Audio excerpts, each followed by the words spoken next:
we hear, we either accept or reject, or we translate what we hear according to our knowledge, our background, or we compare what is being said to what is already known, or we oppose one idea by another. All these characteristics of hearing denies the act of listening. When one listens, there is no comparison, there is no acceptance or rejection. That very act of listening brings about a total attention in which you see the totality and the whole significance and structure of what is being said. The quality of listening is attention.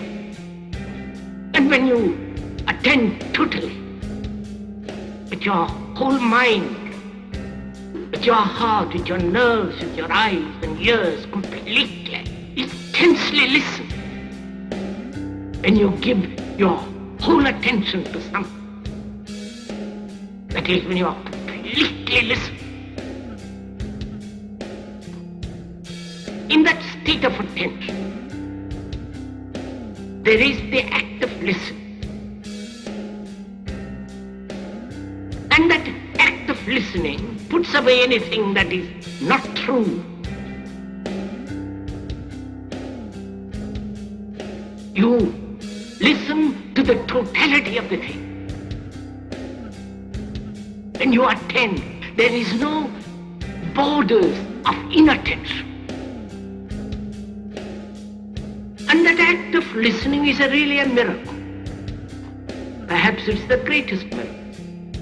When one can listen totally, without any defense, without any barrier. Then one can look. Then one can listen. Look, sir, if I want to understand what you are saying,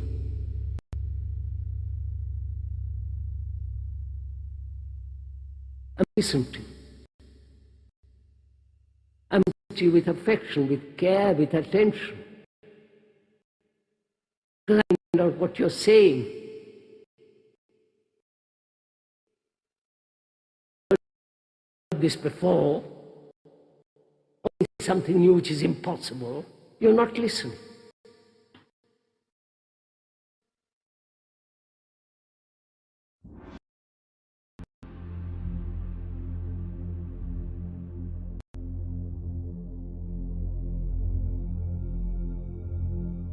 One of the most intriguing discoveries in modern science is the fact that there is nothing in this world that even approaches what might be called truly solid.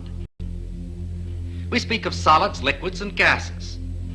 But these terms describe superficial rather than basic properties of matter. All matter, regardless of its state, is composed of invisible particles called atoms, which in turn are composed of other particles. The air we breathe, though invisible to us, is just as real as wood or metal, because it's made of the same fundamental particles. It is the arrangement of these particles and the forces that bind them together that give to a substance its special properties. If we bring a piece of steel close to a magnet, we say that the steel becomes magnetized. But what is it that actually happens? If we place the steel inside a coil of wire connected to a high-gain amplifier, and then bring the magnet close to the bar of steel, we can hear something that suggests movement inside the steel. Listen.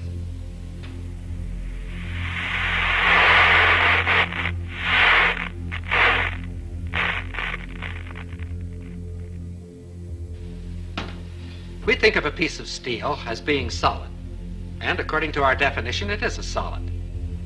But the popular concept of what makes a solid is certainly a false one. This piece of steel And any so-called solid substance on this earth is almost entirely empty space. If we could eliminate the empty space in this piece of steel, all that would remain would be a tiny bit of matter, so small as to be invisible even with a high-power microscope. This concept of almost unlimited empty space within matter is comparatively new, but it is the very cornerstone of our knowledge in this atomic age. Atoms are not solid. Instead, they are tiny solar systems composed of infinitely small particles revolving at tremendous speeds and bound together by enormous forces. And like our solar system, atoms are almost entirely empty space. For the moment, let's forget the forces within the atom. Thinking only of the particles and the empty space around them, science knows no reason why I couldn't take this so-called solid steel bottle and just throw it right on through that wall. Except this, we've tried it and it hasn't worked. If I were to attempt to run through that wall right now, all I'd get for my trouble would be a good-sized lump on the head. But that which would prevent my body passing through the wall would not be a collision of particles, but rather a collision of forces, the same forces that make an atom bomb. And if it were not for these forces, my body could go freely back and forth through that wall, just as though it were not there. It is within the realm of scientific possibility that there could be two worlds coexistent, occupying the same part of space at the same moment of time, each world just as real as the other, with its mountains, valleys, rivers, trees, and people. And that one world could pass freely through the other world, neither world being conscious of the existence of the other world, if you grant just one thing. Atomic forces within the material substance of these two worlds that are not mutually interactive. What do we mean by this? Let's see. Here are two pieces of steel. Their appearance is quite similar, but a magnet will reveal a basic internal difference between the two pieces. This one, of course, is picked up, but this one is unaffected. This piece of steel is non-magnetic, stainless steel. Of course, we all know that other metals, such as brass or aluminum, are not affected by the magnet. But a ring made of aluminum is something else. It can be suspended in air by the electromagnetic force of what is actually a transformer.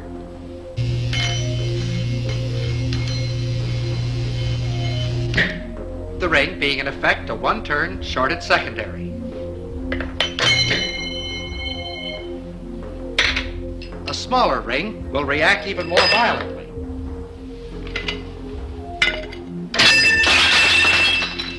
Here is another ring.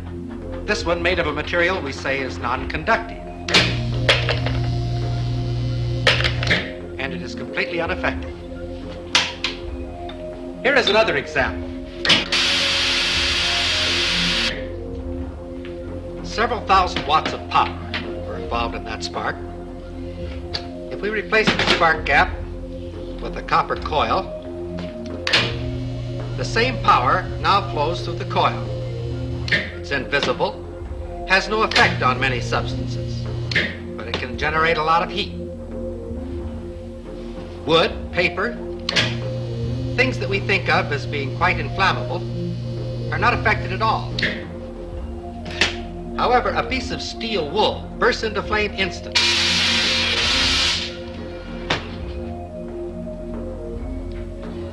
Did you ever fry an egg on a cold stove? It's no trick at all if you have the right equipment. This is a cold hot plate, and because it's cold, you can make it out of wood, if you like. Just be sure that there's a coil of wire inside and that you connect that coil to a high voltage alternating current source. The rest is easy. As long as we're being different, we'll use motor oil instead of Crisco.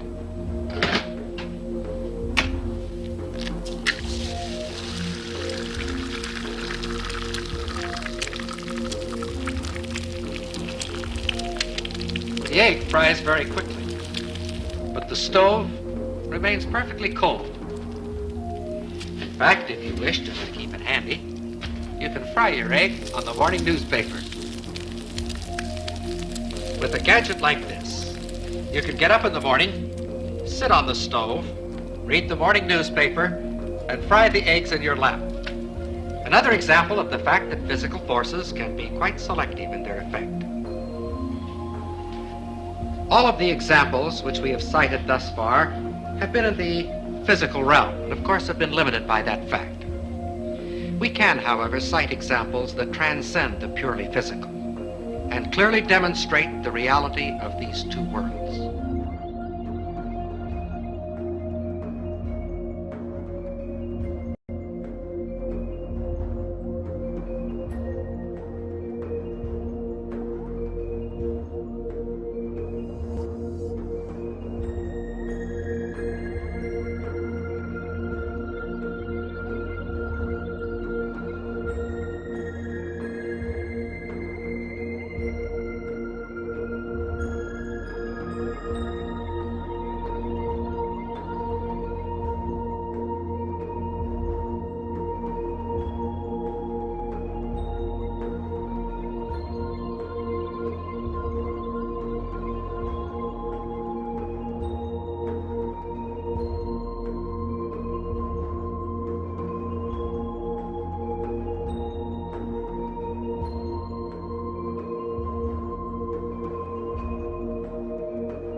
The quantum unit, if you like, the real basics of the universe, quantum physics thinks are a quark. Okay? Right. A quark, a single unit, a single nothing. A quark is made up of two units which vibrate. Yes. Okay, think of our light and our sound that we were talking about earlier on. Okay? Got Because they vibrate, they are pure energy, pure frequency. Right. But they give the impression of being matter by creating the vibration which creates a physical response. As you know, Mother Nature uses all kinds of mathematical languages. That when we go to understand physical phenomena, we generally find that there's some sort of mathematical underpinning to whatever the phenomena is. You know, like the Fibonacci sequence? That's like that series you find in nature? Like the face of a sunflower? Wherever the spirals. You see this math everywhere. Encoded data. How did we end up in a universe like that? Why should the world behave according to mathematical laws? And it turns out, in fact, all of our senses appear to rely on sort of Fourier transforms, that they all seem to use the same mathematics. So again, here's evidence that the brain uses the same mathematics to decipher the sensory world as are involved in the making of a hologram, which is, as I say, not proof, but compelling evidence that something is going on there. Not only that it becomes easier to describe with mathematics, as you go deeper and deeper into reality, mathematics becomes the only way to describe reality.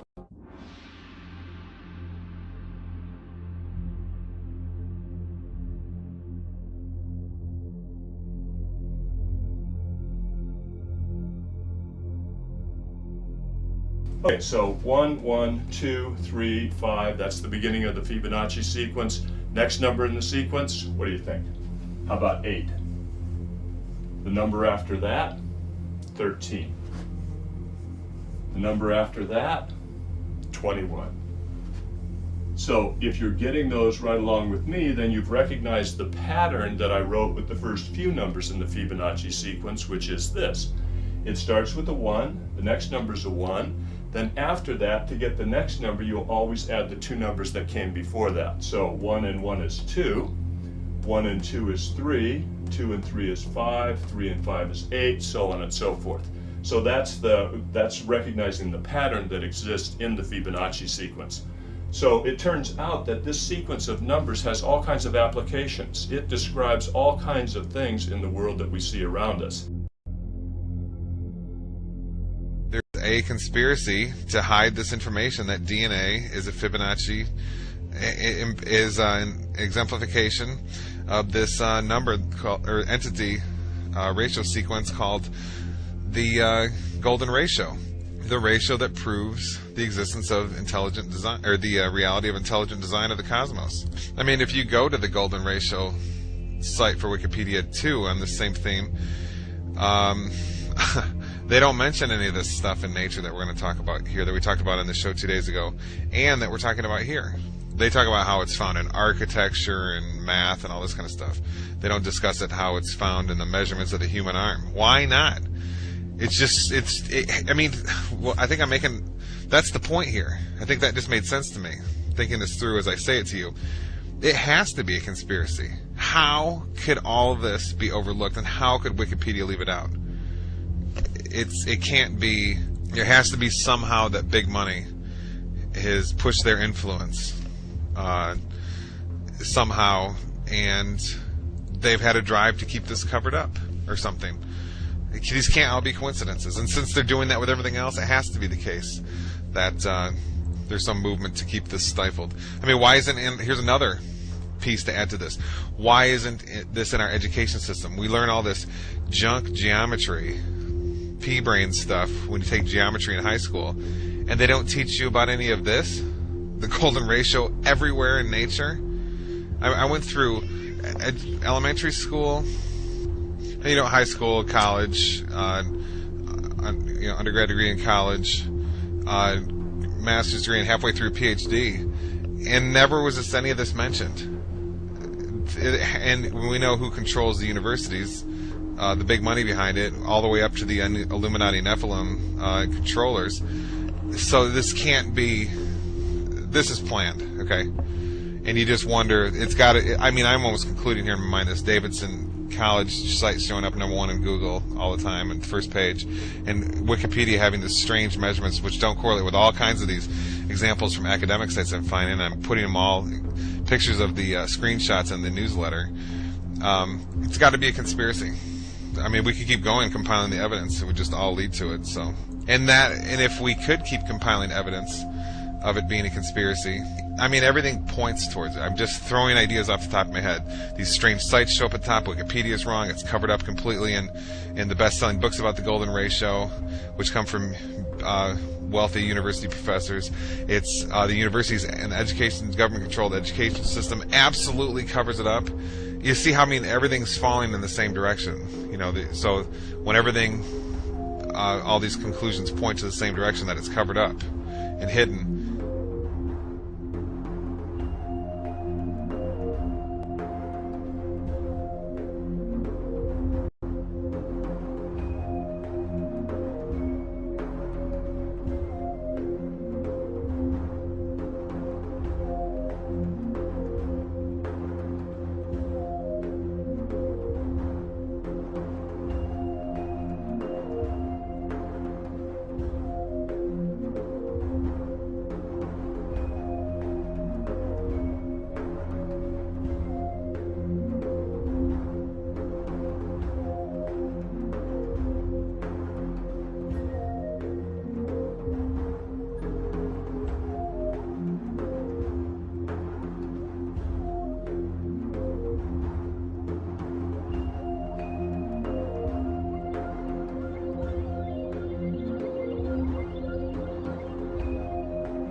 pretty powerful stuff that we're going over. I mean, there's no anthropologist or biologist on the planet who can explain this one. How the sunflower evolved a bunch of spirals in it. It's seed pod design, and how those spirals exactly lead to a golden ratio Fibonacci series numbers. Unbelievable. Okay, this is it. There's no question. I mean, we've all been lied to all through our undergraduate college degrees and our elementary schools and on our TVs just by them not discussing all this. I mean, you know how many examples I have here? There's so many, and they're all this powerful. Okay? And all this was hidden from us while we were in our schools learning about, what were we learning about? Plate tectonics theory. I mean, it's pretty sad case. And when it's so obviously everywhere in nature, it has to be a conspiracy in the satanic New World Order Illuminati system we live in. I guess they don't want you to know this stuff, because you might realize that this reality you live in is charged with Yahweh. The architect's fingerprint is absolutely everywhere, and it's in you. You are a piece of that fingerprint. And hey, you might realize that your consciousness is also, and that there's no joke in saying you're created in God's image, and you can therefore take part in the power and creation of the intelligent designer.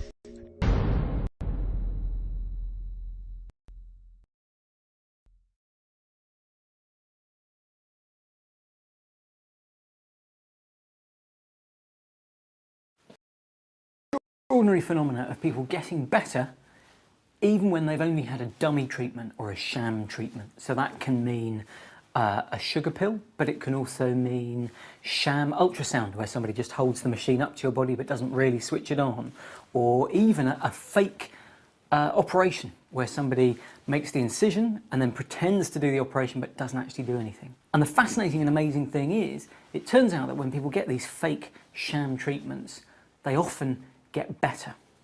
What's interesting about the placebo effect is it shows the amazing power of the mind over the body. To the origin of life, there are only two possibilities: creation or spontaneous generation. There is no third way. Spontaneous generation was disproved 100 years ago, but that leads us to only one other conclusion, that of supernatural creation. We cannot accept that on philosophical grounds, therefore we choose to believe the impossible, that life arose spontaneously by chance. End quote. See, what he's saying there is that science has to be conducted in a naturalistic vacuum. On philosophical grounds, we can't follow the evidence wherever it leads if it leads us outside the natural realm, to a metaphysical realm, to a supernatural realm. We have to stay within this naturalistic, materialistic box. This in 1954, and the idea here is that science will ultimately answer all of these questions, but the last thing that we want to do is jump into some kind of philosophical or theological explanation. It's interesting that 30 years later, in 1984, the late George Wald again gave us another quote. This was called Life and Mind in the Universe, and he actually was speaking at the Quantum Biology Symposium. And here's what he said 30 years after the quote I just read you. "It has occurred to me lately, I must confess, with some shock at first to my scientific sensibilities, that both questions, meaning the origin of consciousness in humans and of life from non-living matter, might be brought into some degree of congruence.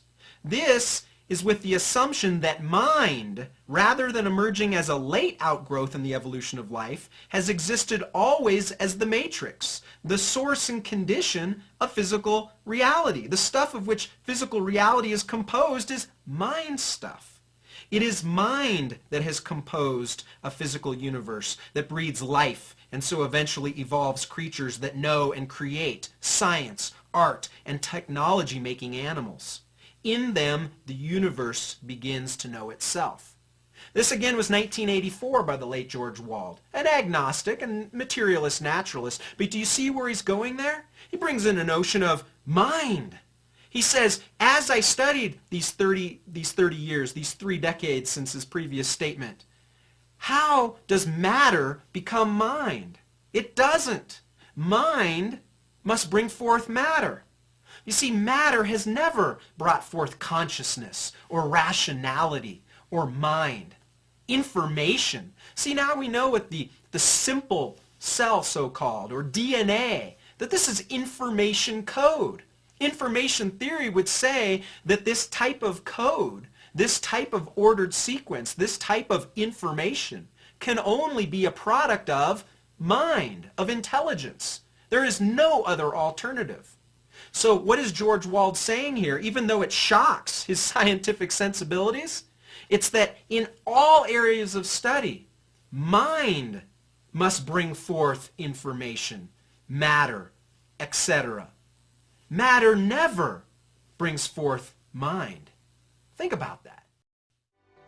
The evidence to me that just cries out that there's a God is the study of DNA. DNA is a very powerful, massive information storage system. In fact, DNA that makes up our genes actually is like books of information that's read by a language system. It's absolutely phenomenal. And scientists know today that languages, a code, only come from an intelligence, and information only comes from information. Nobody's ever seen matter by itself give rise to a code. Nobody's ever seen matter by itself give rise to information. And as you look at DNA, it actually cries out, meaning God created the universe. We all begin as a single cell the size of a period at the end of a sentence.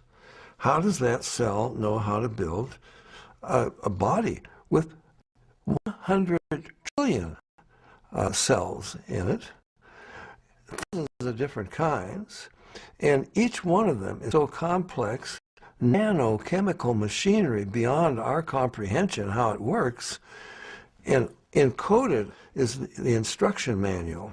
It's the manufacturer's manual how to build and operate every part of this incredible body made up of 100 trillion cells. Furthermore, DNA is a three-dimensional molecule that is self-replicating. Each molecule is able to make an identical copy quickly and efficiently. The Lord has even programmed DNA to detect and correct replication errors. These sophisticated capabilities far exceed man's means. God has created the DNA molecule in such a way that it is self-correcting. There are special proteins called enzymes that go up and down the DNA molecule looking for and making repairs on a minute-by-minute, second-by-second basis. God created us with a DNA code that actually has what we call editase or editorial type enzymes. Just as an editor reads a newspaper or a book looking for mistakes, so God has created special enzymes that go up and down our DNA molecule, repairing the mistakes in ways that are unbelievably complex. Our DNA has information in it, and there is a whole field of scientific study called information science, which studies how information originates, how it's transmitted, and so on.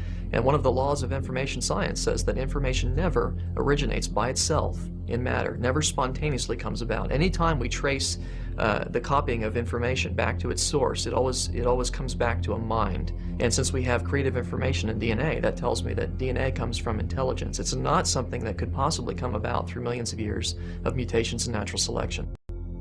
Nobody knows. Go to the university and go ask your physicists, go ask your chemists, go ask them and say this. Say, how do these crazy things called quantum particles, which act so strangely, compose the next stage up the chain?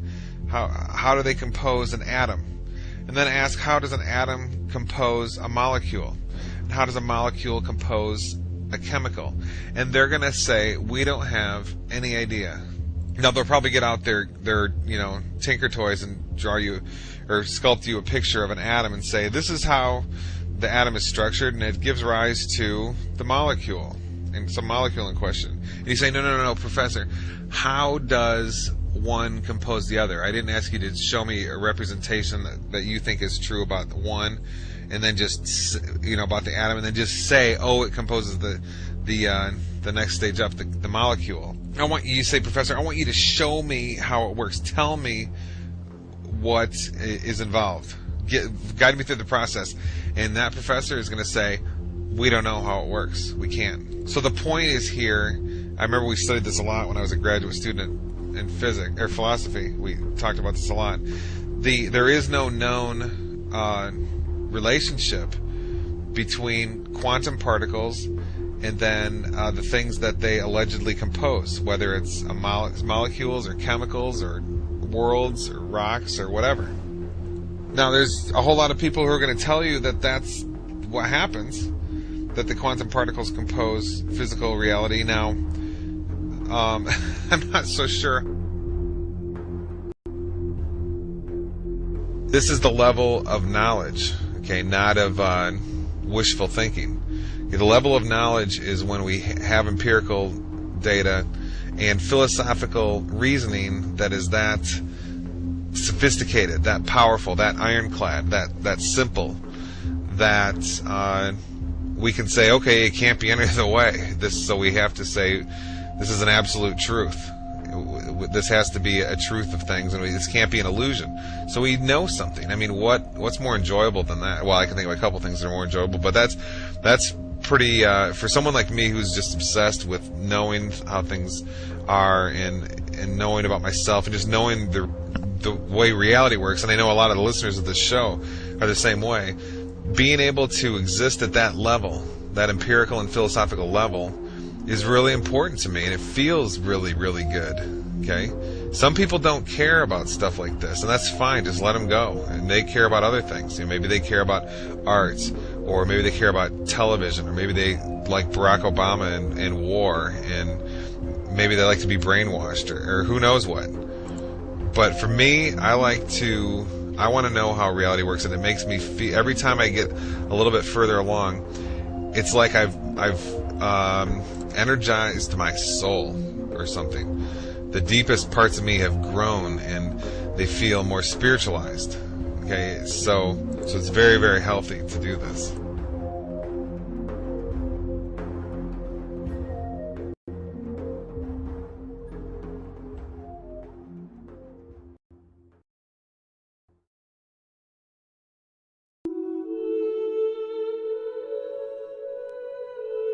And did you believe in God? Oh, yes. Do you now believe in God? Now? Difficult to answer. I know. I don't need to believe. I know.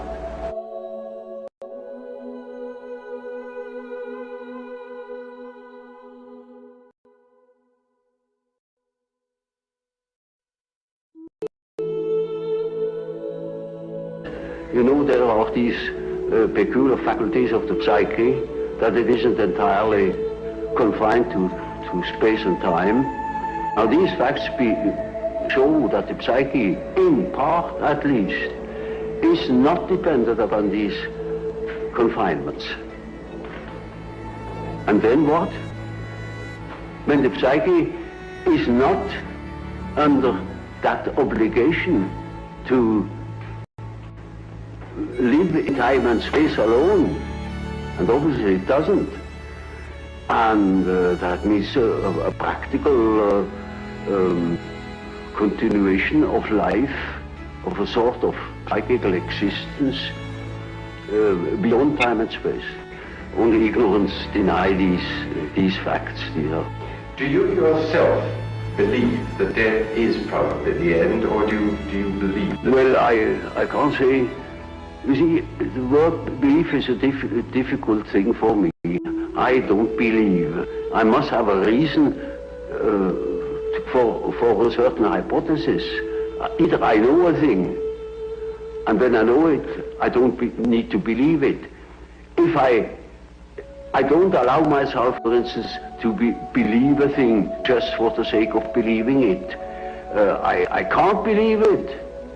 But when there are sufficient reasons for a certain hypothesis, I shall accept these reasons, naturally. Well, now, you told us that we should regard death as being a goal, yes, and that to shrink away from it is to evade life and yes, life purposes. Yes. What advice which you give to people in their later life to enable them to do this, when most of them must in fact believe that death is the end of everything? When he is afraid, when he doesn't look forward, he looks back, he petrifies, he gets stiff and he dies before his time. When he is living on, looking forward to the great adventure that is ahead, then he lives. And that is about what the unconscious is intending to do. Of course, it's quite obvious that we are all going to die, and this is the sad finale of everything. But nevertheless, there is something in us that doesn't believe it, apparently. But this is merely a fact, a psychological fact. Doesn't mean to me that it proves something. It is simply so. And I think if you think along the lines of nature, then you think properly.